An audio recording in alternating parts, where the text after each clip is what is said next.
Olá, sou o Thiago Magno, policial civil da Divisão de Prevenção e Educação do DENARC São Paulo.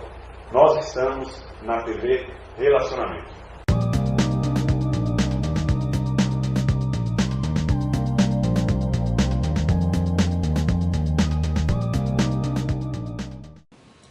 Olá, internautas, iniciamos mais um programa Gestão Executiva e hoje nós vamos bater um papo com um grande profissional que tem uma experiência muito vasta no mundo das imagens. E o nosso convidado, Iório Neto. Iório, muito obrigado pela tua presença aqui. Eu que agradeço, Kendi. Iório, conta um pouquinho onde você nasceu e que momento da sua vida, aí, esse mundo aí que é televisão, imagens e depois vídeos, internet e aí coberturas aí de futebol e tudo mais entraram na sua vida. Vamos lá, bom prazer. A minha família, ela é totalmente ligada à televisão, né, artistas. Eu sou sobrinho neto do falecido Attila Iório. Eu comecei cedo no meu profissionalismo, vamos dizer assim, né? Eu comecei com 13 anos de idade na Rede Globo. Naquela época, eu era contínuo.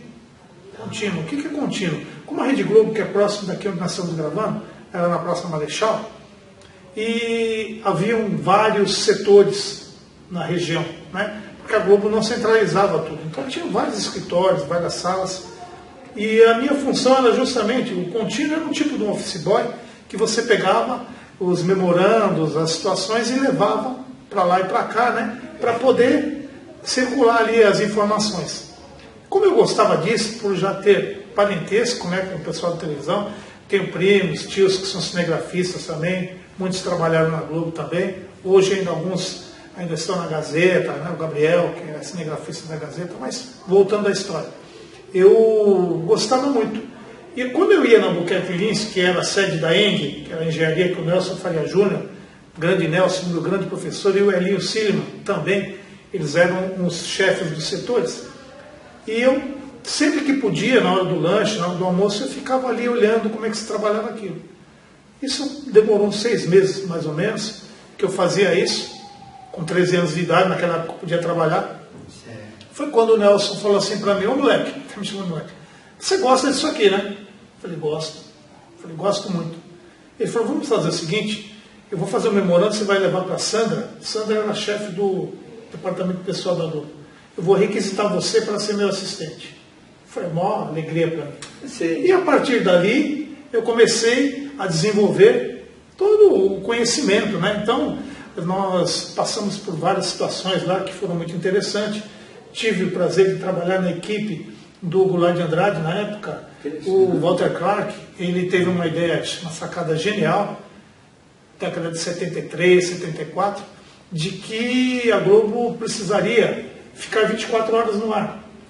Então, para não ter só filme que cansava, eles criaram na época o ao vivo, que na realidade não era ao vivo. Nós gravávamos e depois colocávamos como se fosse ao vivo. Tá?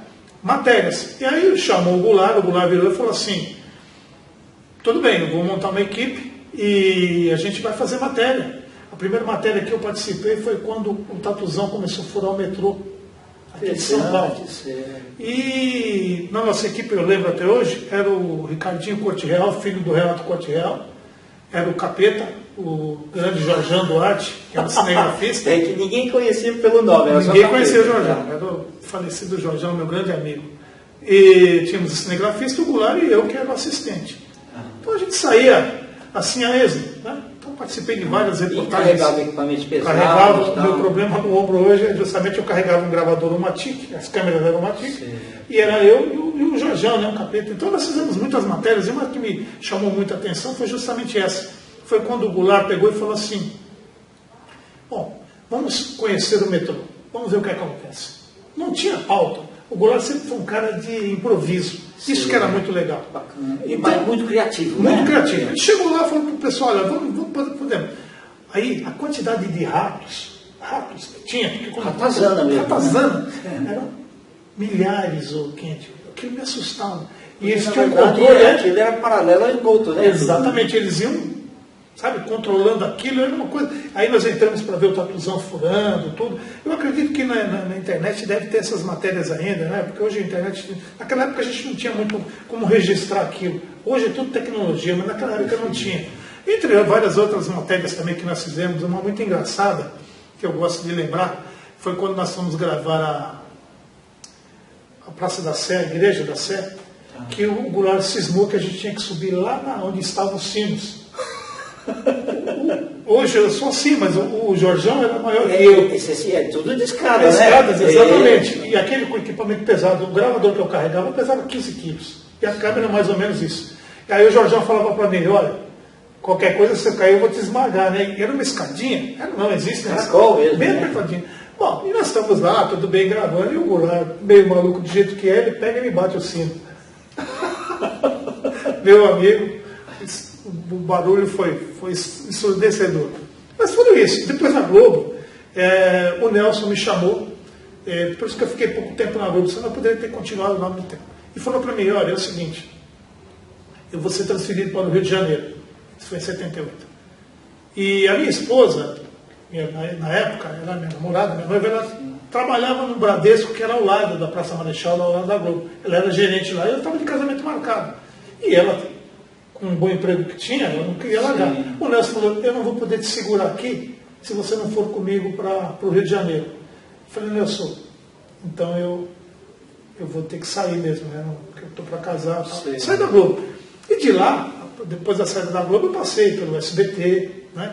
Eu trabalhei na produção do Aqui Agora, junto com o Ivo Morgante, eu era um dos produtores, né? Era um jornal, na época, sensacionalista, mas que bateu todos os recordes de audiência. E inovador, né? Inovador. Passei também pelas pegadinhas lá com o pessoal, com o Carlos Aguiar, Ivo Holanda, né? Passei por isso. Depois eu fui para a Band, fui trabalhar como repórter investigativo junto com o Figueiredo Júnior.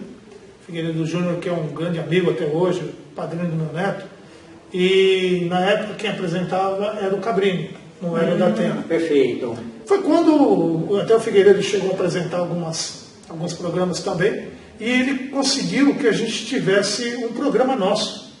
Um programa nosso no grupo Bandeirantes, que era a Rede 21. Então nós criamos o Projeto Figueiredo. Então nós temos o nosso próprio programa, que eu era o diretor, né, e aí ficamos um bom tempo, uma vez fazendo a Fórmula Indy aqui em São Paulo, o próprio Johnny Saad, eu fiquei com ele no camarote, ele falou assim, olha, vocês conseguem dar uma bela audiência, o programa de vocês é muito interessante. Aquilo para nós foi muito importante. Passei pela CNT também. Olha, eu tenho minha vida é longa, né? Estou com 63 anos, comecei com 13, são 50 anos. Passei por várias rádios, trabalhei com Pedro Vilar, fui diretor do Magrão na Gazeta, o Magrão, que era o diretor do Gugu. Passei pelo Gugu também, trabalhei na produção do Gugu, que a gente fazia shows, eventos.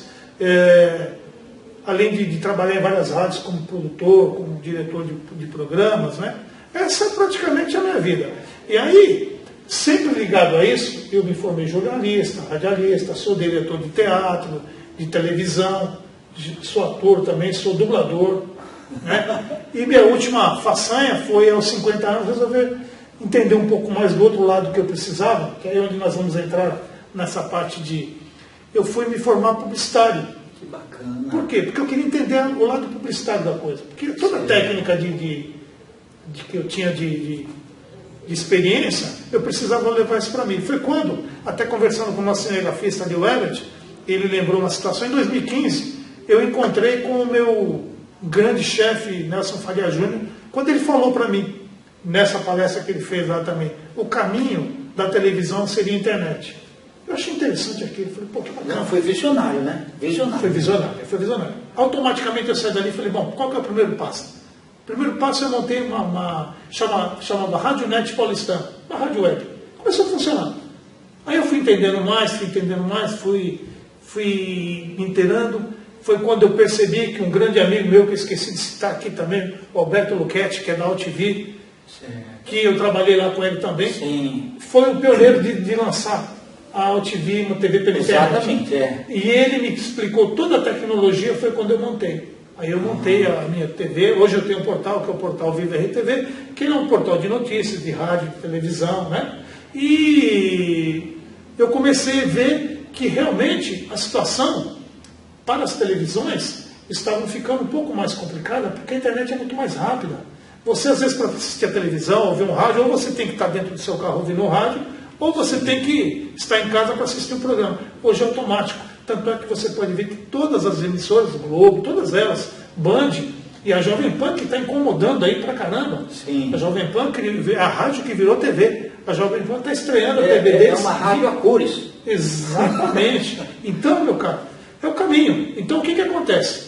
Eu fui aprender toda a parte de publicidade para poder entender. E no meu portal, eu comecei a usar isso para trazer os patrocinadores. Porque o patrocínio da internet, ele funciona da seguinte maneira. Você se tornou vendedor também. Exatamente, exatamente. Então, o que acontece?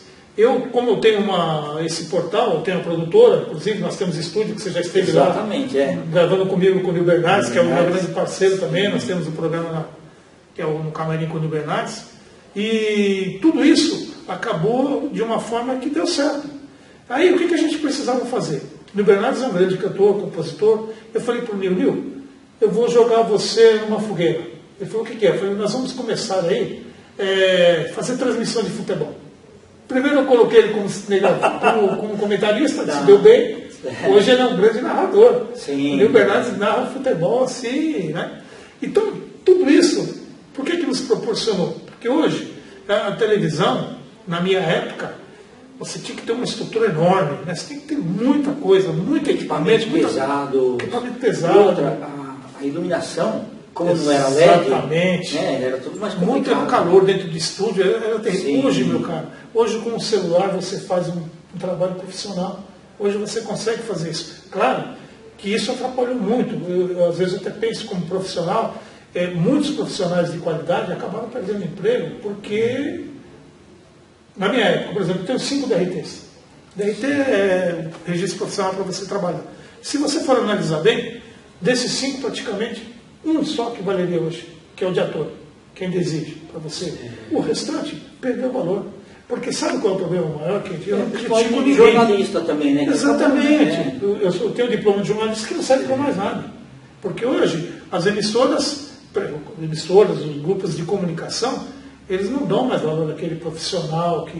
O cara fala, ele vai lá, eu sou jornalista. Os grandes articuladores terminam. Termina, exatamente. Então, às vezes, o que eu penso, se a gente for falar de qualidade de imagem, de áudio, perfeito, iluminação, hoje tudo automático. A câmera ela mesma regula toda a parte de luz, de cores e tudo certo. Agora, o que está ruim, o que eu vejo no nosso mercado, e por ser jornalista, eu falo isso, hoje nós não temos uma qualidade mais de jornalismo. Porque o jornalista independente, ele sofre sanções, muitas sanções. Eu não quero falar de política aqui, mas ou ele usa a cartilha da empresa, ou ele não tem trabalho. Aí ele acaba sendo independente. Aí ele tem todas as dificuldades, dependendo do viés que ele tem, ele não tem espaço para poder trabalhar. Essa é a realidade. Mas, voltando à situação aí do portal, tudo, qual é a vantagem hoje que a gente tem em relação a poder ter um patrocínio? Porque a internet ela permite que você tenha um valor menor. É verdade. Né? Então, às vezes e atinge mais gente. Exatamente. Eu vou dar um número para vocês aqui. A última vez que eu fiz porque nós produzimos comerciais para televisão, já faz um certo tempo que meus clientes optaram por não usar mais esse tipo de recurso. Mas eu lembro que para você fazer um comercial no horário nobre da Globo, você paga 1.300.000 por 30 segundos. Um comercial. Então, não era qualquer um, nacional. Exatamente, Hoje, se você pega, você faz você pega um cliente e o cara fala, olha, eu queria um comercial, você cria um comercial para ele, tudo bem, você tem um custo bem menor. E você, mais rápido também. Mais rápido, e você pega, joga isso na internet, faz um funcionamento que o Facebook e Instagram todos permitem que você funcione. A quantidade de views você atinge. Sem dúvida. É o nosso caso do futebol, que às vezes eu falo para o nosso patrocinador, eu falo, olha, é o seguinte, nós vamos fazer um jogo, em tempo real, nós temos aí uma média de 50 a 60 mil pessoas em tempo real escutando a gente. Que bacana. Isso, porque é orgânico. Se o meu patrocinador falar, olha, vamos impulsionar um pouco lá, ele pega R$500, que é um valor, R$1.000 e impulsiona, de 5 mil passa para 500 mil pessoas assistindo. Exatamente. Porque o Facebook faz esse tipo de trabalho. Então é um retorno rápido, É um retorno que... E você vê na hora, né? Não é aquele negócio, vamos esperar as estatísticas do exatamente, você vê na hora. Você pode ver que aí, né, nós que usamos aí hoje a internet, YouTube, Facebook, automaticamente o próprio YouTube, o próprio Facebook, ele faz um trabalho para nós, que é assim, você, na sua matéria aqui, por exemplo, você vai colocar no ar, vai ter um intervalo ali, o YouTube joga um comercial ali. Exatamente. É. Você fica esperando alguns segundinhos. Sim. Então, ele te dá essa possibilidade, te monetiza. Exato. E aí fica muito mais fácil para você poder trabalhar. É a tecnologia, né, meu caro amigo? É verdade. A tecnologia, hoje você tem tudo mais fácil na mão. Tudo mais fácil. Maravilha. Ô Iório, eu acho assim bacana assim, é como se você tivesse vivido várias vidas, né? Sim. Né? Sim. É como se você, por exemplo, em cada empresa que você trabalhou e tudo mais, o lado empreendedor que você foi atrás das coisas, mas assim, eu enalteço bastante o seu trabalho, principalmente assim, daquele negócio assim, alguém pede um negócio difícil, você fala, não, isso daí eu não faço. Não, você vai atrás e faz. Exatamente. Não é verdade? Se alguém está pedindo e precisando, né, é porque precisa. E aí você vai fazer. Ajudar a realizar o sonho das pessoas também. Exatamente. Né? É verdade. Eu sempre aprendi uma coisa na minha vida aqui, sabe? Para mim nunca teve aquela história não dá. Ou assim, de sábado eu não trabalho, domingo eu não trabalho. Não tem essa. É de madrugada? Vai também, né? Também vou, com certeza. Eu penso assim, eu sacrifiquei muito a minha vida, porque eu nunca tive tempo para minhas filhas. Hoje eu tenho um pouco mais de tempo para meus netos. Mas as minhas filhas, praticamente, eu não tive como... Porque era assim, você estava fazendo alguma coisa... Chegava Natal, final do ano, você tinha que ir no plantão. Ah, sim, é verdade. Você não tinha tempo. Carnaval, tal. E tem que cobrir São Silvestre. Nossa, exatamente. Então você não tinha tempo para a família. Sabe, como hoje em dia, eu perdi, não é que eu perdi. Naquela época, nós não tínhamos recursos que nós temos hoje. Muita coisa da minha história ficou perdida. Alguns amigos têm uma foto aqui, uma foto ali, mas você não tinha como registrar. Hoje, por exemplo, a gente... pode constatar que você faz a foto, está nas redes sociais. Exatamente. Eu aprendi isso na minha vida, que assim, desde quando a rede social começou, quando a gente tinha pelo Orkut, Facebook, Orkut, né, melhor dizendo, Facebook, eu tenho milhares de fotos em todos os momentos que eu passei. Sim. Tudo. Então, hoje eu consigo, depois de um certo tempo, registrar isso. Eu, por trabalhar, né, aproveitando, eu não trabalho só como na parte esportiva, não. Nós temos, além de ser administrador do portal, né, da produtora, mas nós fazemos shows, eventos, você sabe disso. Né? Eu, o Nil Bernardes, né? Eu sou produtor de eventos, trouxe já vários artistas internacionais aqui para o Brasil, a gente fazia muito show no Juventus, a pandemia acabou atrapalhando tudo. Exato. Então, eu nunca tive muito tempo, não. Hoje, eu consigo, de alguma forma, estar com meus netos, tudo, mas está no sangue. Meu netinho de 11 anos... já sabe fazer câmera, já sabe pilotar drone. A primeira coisa que ele me pediu, quando ele fez 10 anos, agora ele fez, vou dar um drone para mim, eu comprei um drone pequenininho para ele. Ele comanda, ele sabe manusear a câmera. Está no nosso sonho. A minha filha é minha editora, né? Trabalha comigo, meu genro. Então, é o nosso meio, como você falou. E para mim nunca teve essa história de, pô, não dá, não posso, não quero. Não. Sempre foi assim. Eu sempre... aceitei desafios. Eu lembro que quando o Galeb saiu do Shop Tour, o Carreiras, que tem a rede lá na PC, me chamou e falou, olha, eu e a Patrícia Teotin, eu peguei o canal, a gente precisa colocar alguma coisa parecida com o Shop Tour.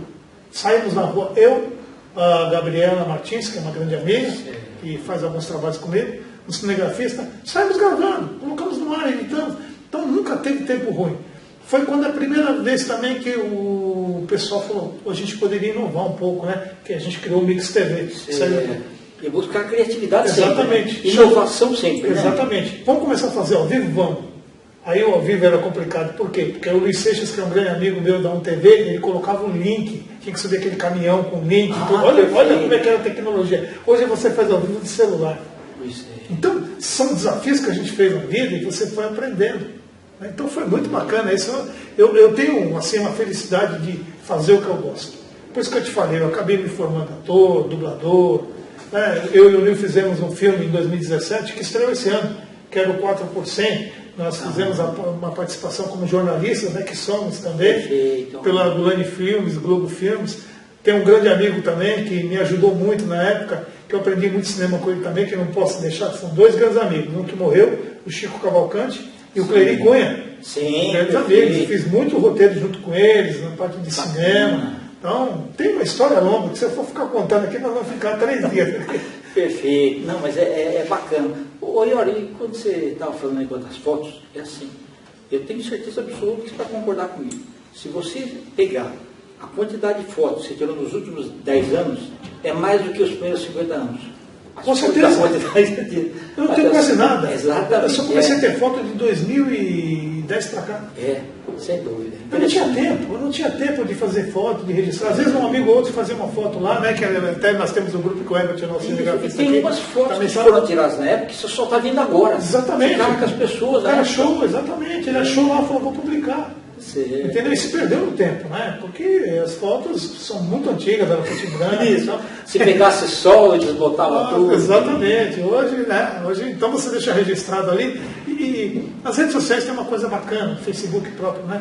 E todo dia você vai nas lembranças, ele começa a mostrar coisas que aconteceram naquele dia, de 10 anos atrás. Isso, muito bacana. Então é muito legal. É muito legal. Tá ótimo. E olha, nós estamos aí nos Santos Finais, eu quero que você volte outras vezes, que tem uma vivência fantástica, e eu tenho certeza que se precisasse fazer tudo de novo, você faria. Faria, com o maior prazer. E também quero deixar registrado aqui que é um grande prazer de ser seu amigo. Obrigado. Fiquei te conhecendo através do Clery Cunha. Isso. Você foi o editor do livro do Nil Bernardes, né, Sonho do Caminhoneiro, ao qual eu também tenho um prefácio ali. Para nós foi muito bacana. E sempre à disposição, meu amigo Kendi. Sempre à disposição do que você precisar. E quero aproveitar e fazer Por favor. Você, internauta, né, nós temos aí o portal Viva RTV. É fácil, é www.vivartv.com.br. Nós estamos em todas as redes sociais, YouTube, Facebook, Instagram, Telegram, tá? E tem uma agora que chama Ops TV, que também nós estamos por lá. Então, quem quiser acompanhar nosso trabalho, eu também estou no Facebook, Instagram, no Twitter, como Iório Neto. Tá ok? Muito obrigado pela oportunidade, Kendi. Sucesso para nós sempre. Sem dúvida. Internautas, com os agradecimentos então a esse fantástico Iório Neto, nós finalizamos mais uma Gestão Executiva. Grande abraço e até a próxima.